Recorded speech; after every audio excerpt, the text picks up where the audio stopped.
मेहंदी लगाकर रखना, डोली सजाकर रखना, आएंगे तुझको लेने, गोरी तेरे सजना, हाल में ये गाना बज रहा था। अपनी सखियों के बीच घिरी मेहुल के हाथों पर मेहंदी लग रही थी, साथ में उसकी सहेलियां उसे छेड़ भी रही थीं, जिसे सुनकर मेहुल का चेहरा शर्म से लाल हो रहा था। मेहुल रोहित के सपनों में खोई हुई थी। तभी मेहंदी लगाने वाली की आवाज़ सुनकर मेहुल सपनों के संसार से बाहर निकल आईं। वह कह रही थी कि मेहंदी के रंग को और गहरा करने के लिए लौंग का धुआं हाथों पर ले लेना तो मेहंदी का रंग और भी गहरा हो जाएगा। वास्तव में मेहुल के हाथों में मेहंदी का रंग बहुत गहरा रचा था। उसने अपनी सबसे प्यारी सहेली से कहकर अपने हाथों की मेहंदी की फ़ोटो खिंचवाकर रोहित को भेज दी और साथ में मैसेज भेजा कि इसमें अपना नाम ढूंढ कर दिखाओ। उधर से जवाब आया, क्या इन हाथों पर ही हमारा नाम लिखा है?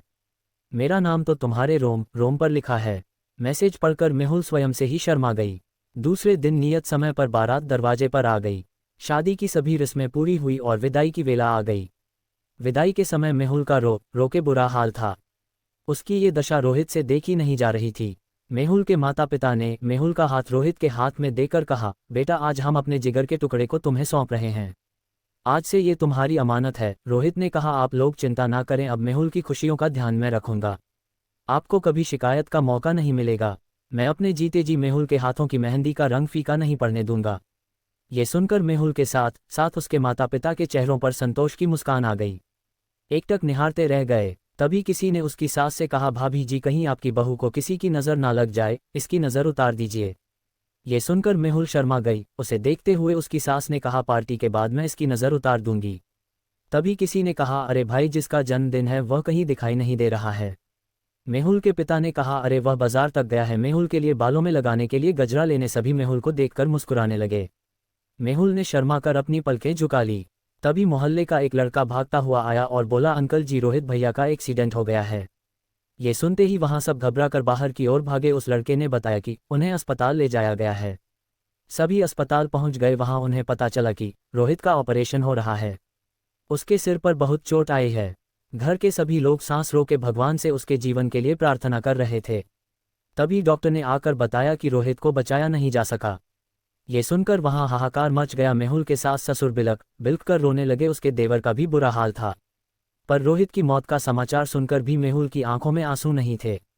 वह जैसे जड़ हो गई थी। उसी हालत में सब उसे घर लेकर आ गए। सबने उसे रुलाने के बहुत जतन किए पर वह पत्थर की मूर्ति की तरह बैठी रही।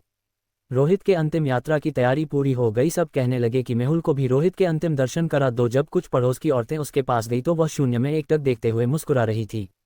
सभी आपस में बात करने लगी, कैसा कलयुग आ गया है कि पति की मौत पर भी आजकल की औरतें आंसू नहीं बहाती, उसकी मौत पर हंसती हैं।